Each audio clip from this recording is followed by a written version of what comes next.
brighter than light. He'll give you strife. He's Todd. He's tall, he's mean, he's labeling machine. He's Todd. Rides a motorbike, he'll tell you what it's like. He's Todd. Don't know what he'll say, he'll scare the kids away. He's Todd. He's Todd.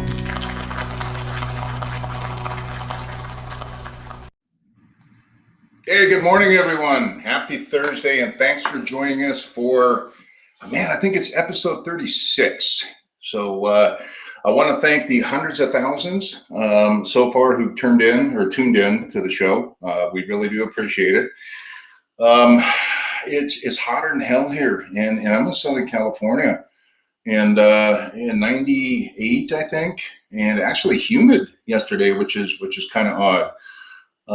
So Hotter Than Hell, a great album, by the way. Pick it up if you haven't heard it. So today we're going to talk about the cabling industry. Oh, first, let me go back. So we were on this Big Brother get-together. It's called our all-hands meeting that we do once a month. That was yesterday, I believe. And they announced summer hours. My president did, but he didn't really specify what the summer's hours are. So my summer hours going forward, for anyone who wants to get a hold of me, is basically Monday through Thursday, 10 a.m. to 2 p.m. And so I just want to, that's it. Anytime after that, null and void. But anyway, going back to the subject at hand, the cabling low voltage industry at hand. Now, we've done 35 episodes on labeling, and man, I'm running out of stuff to talk about. So I've been in this industry for 30 years now, 25 years, I don't know. Now, prior to this, I actually laid asphalt and concrete. So I come from the contracting world. I've been a manufacturer rep before. I've worked for one of the largest distributors in the world, running their Datacom division in northern Colorado. So I've kind of done it all. And, I've seen a lot of stuff throughout the years. I've done a lot of stuff throughout the years, not including, other extracurricular stuff. But within the industry itself, I've had the opportunity through all the different areas in this business to see it change. And we're going to talk about that today. Now, obviously, the show's about labeling, and labeling is a crucial part of what we're going to talk about. There's many, many, many, many more components. But to give you an idea, and this is near and dear to my heart, but labeling and identification. It was okay back in the day to use a Sharpie. It was okay back in the day to use the little tab books that you always run out of A's and ones and zeros. Believe it or not, they still sell that junk. In fact, I got one sitting right here. So those things were acceptable. And not so much anymore. You've got liability issues, and you've got old farts still in the business that can't see, and then there's many, many reasons. And labeling within EIA, TIA has also evolved throughout the years. We're up to 606C now, and I did have a previous BS with Todd where I covered some of the components of EIA, TIA 606C as far as the labeling is concerned. So if you need any information on that, please reach out. I'm a cesspool of knowledge when it comes to that stuff, so take advantage of that. But today we're going to talk about the industry as a whole, and you've got a couple of different perspectives, and I've got a couple of guests today that I'm bringing on. We're going to have a really old-timey perspective. My older brother, Sam. And then I brought in Blake Urmos, and Blake is the founder of Low Voltage Nation. I hope you've been able to see some of his episodes. I'm going to let them, obviously, I've introduced them, and you'll recognize Sam right away. Whew. But I'm going to let them talk a little bit about what they've done, what they're doing, where they're going, and get kind of an old school perspective, which is my perspective, maybe Sam's. And then we're going to let Blake talk a little bit about being kind of a new buck, if you will. Be careful how you say that. We're going to let him talk about Low Voltage Nation and some of the stuff that he's doing for the low voltage community. So without further ado, Kate, if you would turn the cameras on. There's Blake. Good morning, Blake. Hey, I told Hey, good you, morning. get my agent on. I don't want to do this anymore. Oh, We're live, Stan. hey. Oh, sorry. So anyway, we got Blake and we got Sam. I'm actually,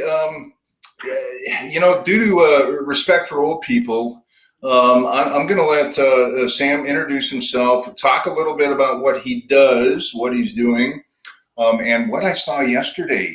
It was hideous. So anyway, Sam, tell the audience a little bit about yourself, and what you've been through within the industry. Well, thanks, Todd.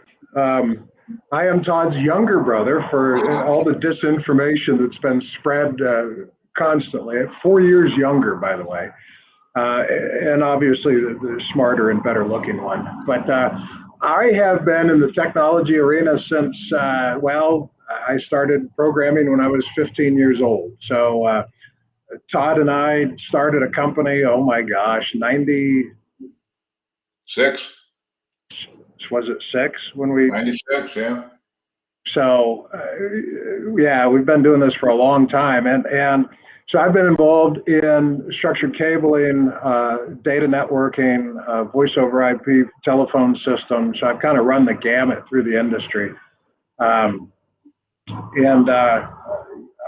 seen it all. I started off with Wellfleet routers. I started off with Apple Talk and baseband cabling, where you would take regular house cabling and connect them together, terminate the ends of the network with a 50 ohm resistor. So I kind of seen it all. And of course now, I'm working with stuff like software defined networks and now with artificial intelligence getting involved with networks. It's mind boggling how the industry as a whole from a technology standpoint has rapidly changed over the years. And the good thing is that as it relates to structured cabling, because we've had these standards organizations, ANSI and BICSI and PIA, we've been able to stay up with it. Everyone's been able to keep on par with what's going on and how to do it properly. And with today's technology, it doesn't diminish any of those bodies whatsoever. In fact, it only strengthens it. People start talking about, we'll just have everything wireless. Well, guess what, folks? Those wireless access points need to be cabled as well. So you're always going to have some type of a physical infrastructure, regardless. We may end up getting to, wireless SIP trunks from telco coming into your business. It's going to happen, but there's still wiring involved in all of that stuff. So very, very topical in today's technology. Todd's talking about old school. It's still actually performed the exact same way. In fact, yesterday we were on with Blake and Todd and I was in a closet punching cables down and toning cables out and showing them the great labeling job that was done with a Sharpie. Again, proper labeling, proper cabling, regardless if it was 20 years ago or today, still very germane, Tito and Michael. Well, Sam, a lot of big words this morning. Thank you. I appreciate that. So going back, I was thinking about some of the stuff that Sam and I did, but I can remember Sam, I think my first week on the job, him putting me, it was downtown Fort Worth, and he handed me this device and he said, okay, you got to terminate this. And it was an Amphenol butterfly connector. And that was my first week on the job. Obviously, that's old school. They really don't do it that way anymore. It's probably cheaper to buy them. But, after about my 15th attempt, and every time you screw up, you got to throw the connector away. I finally said, screw it. And I went around the corner to the Black Dog, a nice Irish bar. I remember that very fondly. But, I myself have been through the era of lacing inside of a data center. Forget zip ties, forget Velcro. There was an old school way of lacing up on this ladder rack. So we've been through the Amphenol, we've been through the Type 1, we've been through the thick net, the thin net. And so this whole industry, I can remember going from Cat 3, which was the cat's meow forever. Cat 4 lasted about 6 months, right? Cat 5 came along, 5E and blah, blah, blah, blah, blah. I don't even know what cat we're at now, 7 or 8. But again, it's all about transmission speeds. The big thing too is from a liability standpoint, we talked about that earlier, is that the cables have to be terminated correctly. They have to be labeled correctly. There's a lot of things that go into today's infrastructure that back in the old day, I mean, hell, I can even remember it was okay to keep the Cat 3 lying on the ceiling tiles. And then if you were lucky, you had supports that you can zip tie the cable to those supports if you were lucky. And then they came out and they said, no, you got to use J hooks that are attached to the ceiling grid supports. And so, again, it's just come a long way. The new 606, a lot of it, there's subtle changes, but acronyms within the industry, whether it be an ITC, an MDF, an MER, a TC, ODD, OCD, OPP, whatever you want to call it. Again, that terminology changes with everything else. And so, with that being said, Blake, I want to introduce you, and you're kind of I wouldn't call you the new kid on the block, but again, not that young, but yeah, I am. Yeah, you didn't have to go through all the crap that Sam and I did back in the day with, getting up there and maybe you've done it lacing or using wire wrap even, those wire wrap gums. Remember those? Oh my God. Well, the thing is that I see all this stuff in the infrastructure, all the old stuff that you guys installed, and that's kind of why I started Low Voltage Nation. But anyway, go ahead. But anyway, the thing is that I was at a very large data center out in Phoenix, a very, very large data center. And inside the center of this data center, he had some really old school steel racks. And inside there, he had some wire wrap. He had some nut terminal blocks. And I said, what the hell are you doing with that? And he goes, well, don't get near it. It's still live. And I said, why are you keeping that? And he says, it works. So, again, going back to what Grandpa said, if it works, don't change it. And he was an old-timey guy like Sam. So, it brought him some relevance from where we were to where we are today. So one of the things that, Blake, I'd like you to talk about is obviously what you've seen, the changes you've seen within the industry. I know you have some programs going on. I want to talk about some of the programs you have going on, some of the partnerships that you have on board. And so, with that being said, Blake, tell us about Blake. Yeah, sure. Yeah. So I'm a trained network engineer and a sound engineer. That's kind of what I went to school for. And I didn't use it for like 8 years.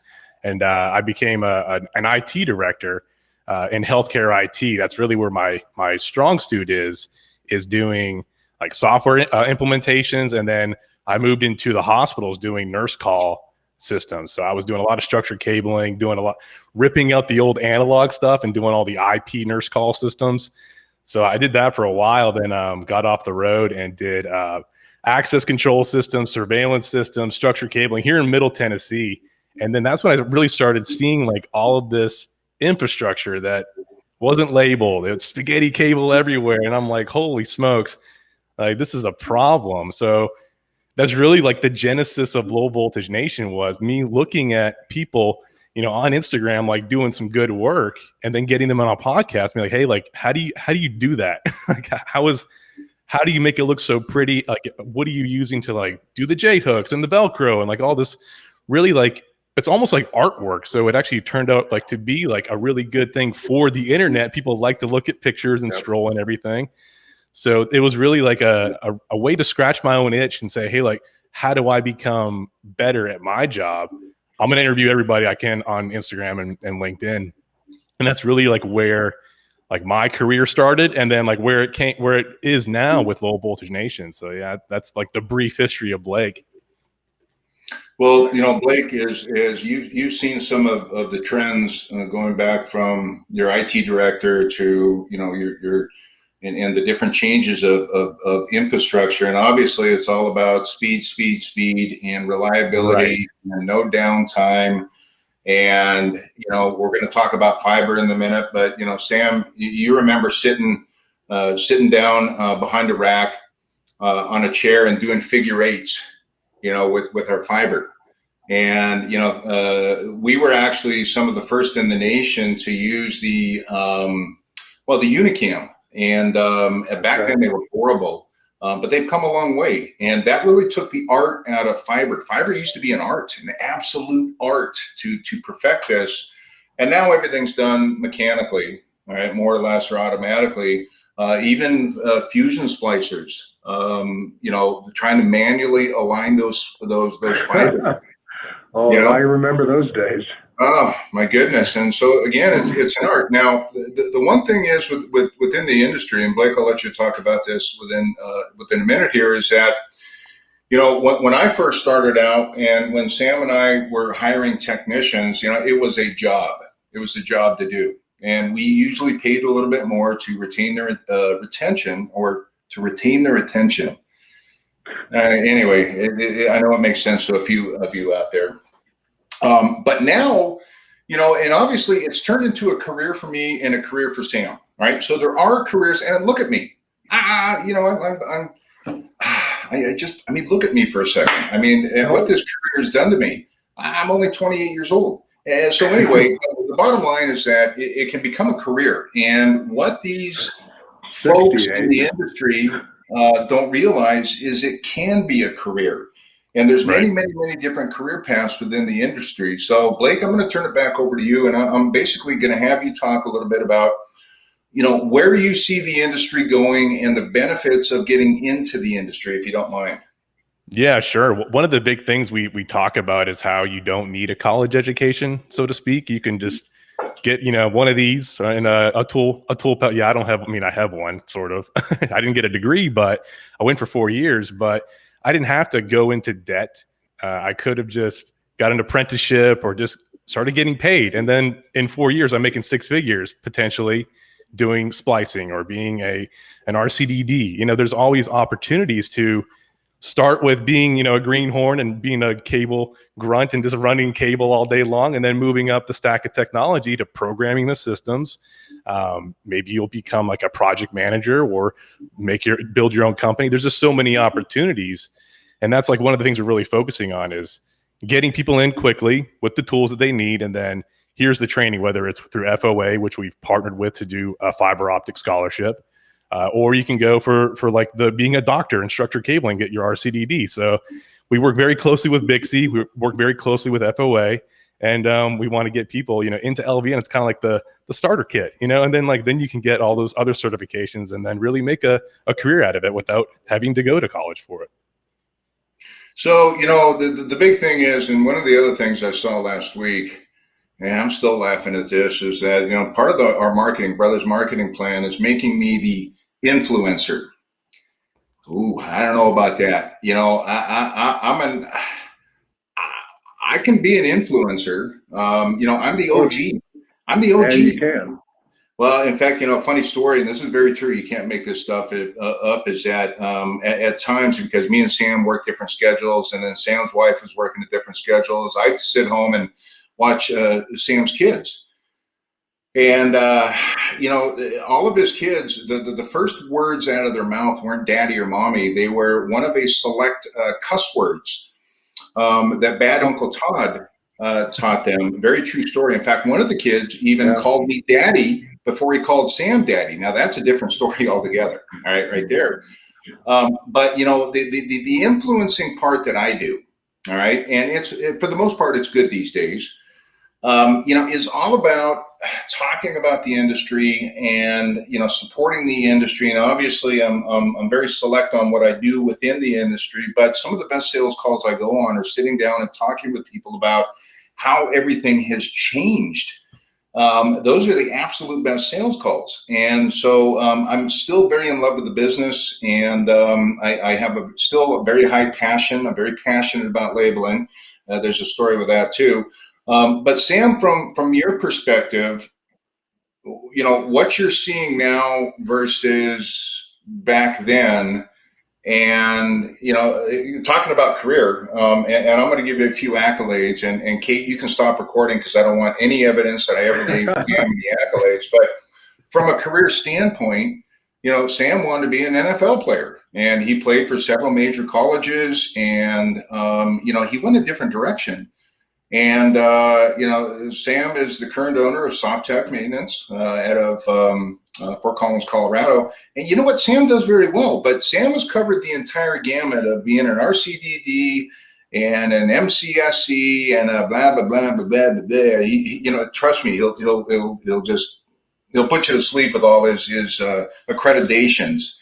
Sam, from an industry perspective, and talking about somebody that's looking into this industry, obviously you're the epitome of what this industry can do.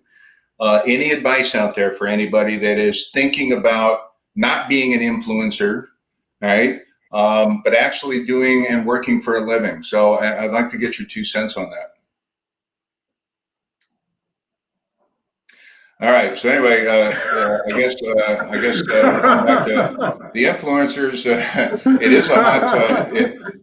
Everyone wants to be an influencer these days. But anyway, Sam. So in all seriousness, as far as a career perspective, let me talk. Thanks, Todd. One of the things I've learned, and I've got a slew of certifications in both structured cabling, data networking, software programming. You're right, I've run the gamut. And the one thing that I will say when it comes to accreditations, I think they're important. And I think having the right accreditations, let me rephrase that, is important. And all that really does, it shows a prospective employer, a prospective customer, whoever, right, that you at least had the wherewithal to understand the knowledge content and to be able to pass some test that showed that you had some proficiency in it, okay? It's like having a college degree. To me, a college degree only shows that you had the wherewithal to stick it out for 4 years. Doesn't mean you learned anything. But in our industry, it actually means you learned something if you have one of these certifications. So yes, I think they're important. Do you have to be a certification hog like I've been? No, that's up to you. But my business over the years has done a lot of stuff for different customers. And so I always wanted to be able to walk in the door and at least present my certifications and let the customer or prospective customer know that, hey, at least I have some type of idea of what I'm talking about. So again, I think it's important for people coming into the industry these days. Going through Bixby training, or there's a ton of other training that's out there, getting a hold of the different programs that Low Voltage Nation offers to its folks. And it again, extremely important, I believe, on how that's done. But with that being said, I've worked with some of the most brilliant people in the industry who have no certifications, who've not gone through any, formal training, if you will. It's all on the job. And especially these old school guys that are like that, oh my God, they're walking encyclopedias with regard to the subject matter that they talk about. So, there you go. I think it's important, especially when it comes to structured cabling. You need to know all aspects of it, not just popping a trunk and slinging cable like, a whole lot of people in the industry do, but, how to label. When you're cinching your cables up, making sure that you're not deforming the jacket, little things like that, especially when we're getting into these really high-speed networks these days. And when a bend radius on a cable can affect your entire network, things like that. Again, important stuff. Well, obviously, and it's obvious to everyone, Sam, that you're your own biggest fan, and we appreciate that. Blake, I know you and I talked earlier about some of the programs that you have available to some of these up and comers, or maybe it's an old fart like me who, is tired of being the door guy at the supermarket. So Blake, can you take just a few minutes before we close out and talk about some of the programs that Low Voltage Nation has? Yeah, the one we're focusing on primarily right now is with FOA. So GoFro, they're out of they're outside of Atlanta, Georgia. I think it's Fitzgerald, Georgia.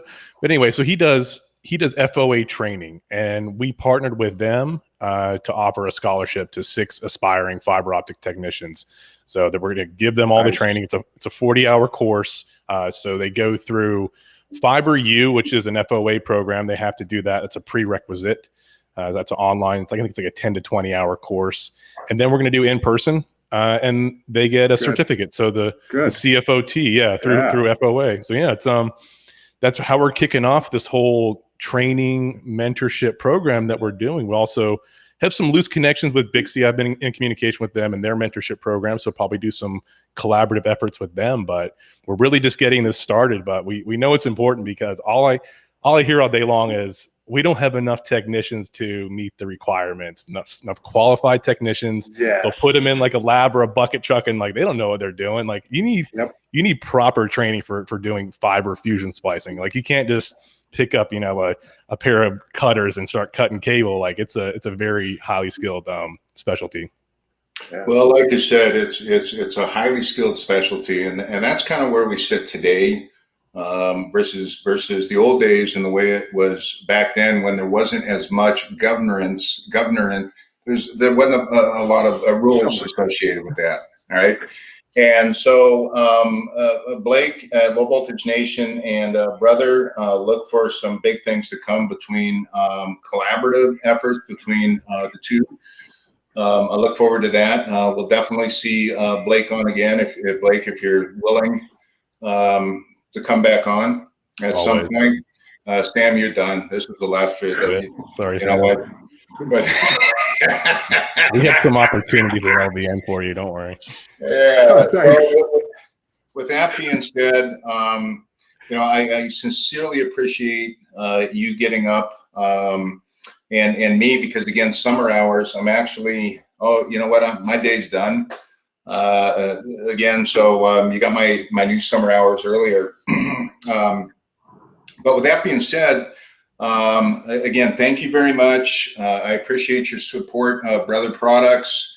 I appreciate both of you and your wisdom and knowledge about the industry. I hope it's been very helpful to the thousands out there. And with that being said, I bid you adieu. Thank you, Blake. Thank you, Sam. Sam, I'm sure you'll call me after the show and chastise me. So I look forward to that. I will call you something. How's that? All right. Appreciate it, Todd. Thanks, I appreciate you. All right. Have a good week. So with that being said, we got a couple upcoming big shows, actually. We've got Kate. Where are they? So Labeling Nightmares contest. Now there's details to follow, but we've had Ian from RBC on here explaining some of the issues he's had with bad labeling and the amount of time and money it has cost him because of some past labeling. So Ian, I'm actually going to give you a little bit of credit. You kind of helped this, and you planted a seed in Kelly's brain, and we're going to do a Labeling Nightmares contest. And I've seen everything, and I can go on and on and on for hours about labeling nightmares myself, but I'm going to let you guys tell me about labeling nightmares. So there will be a contest. There's going to be some great prizes. We've got some BS with Todd shirts available. Don't forget about the BS with Todd shirts. All right. Reach out to one of your manufacturer representatives or myself, and we can get you a BS with Todd. Obviously, look at that. Isn't that beautiful? Huh? And then on the front, all right. Yeah. So anyway, look for those episodes coming up. And then on the 29th, we got a big announcement. I can't tell you what it is right now, obviously, or that would spoil the big announcement. But it should be a good one. And as far as contacting, I'm out here in Southern California. Again, there's contact information. I was going to talk about my favorite subject, me again, but let's talk about Blake. There's Blake's information right there. If you want to get a hold of Blake, there's Sam's information. If you want to send him some harassing emails, please do. As far as the team is concerned, I'm out of Southern California, Vista, California. Now, the new studio here is coming along. We got Mr. Jamie Brookover out of Virginia Beach, Mr. Dan Cobb somewhere in Wisconsin, Mr. Bruce Page out of Boston or Massachusetts or something like that. Mr. Rob Dawkins in North Carolina, and Craig Robinson, our glorious leader, is out of Bradenton/Sarasota.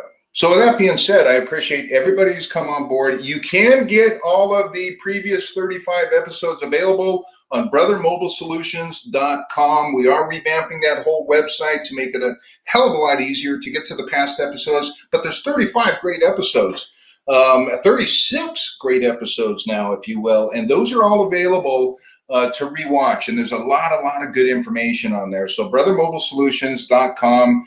Select the datacom industry or electrical industry, scroll down a little bit, and boom, it's right there. You can either register for the next episodes, the upcoming episodes, or you can see some of the past episodes.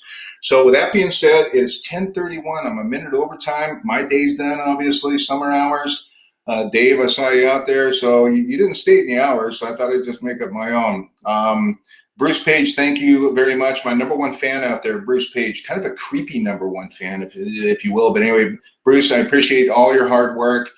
Kelly, thank you for your work. And Kate in the background. Kate, we're going to have you on one of these episodes one of these times. You know, I talk about you every week or every other week. But anyway, with that being said, have yourself a very blessed week. Thanks for tuning in, and we'll see you in a couple of weeks.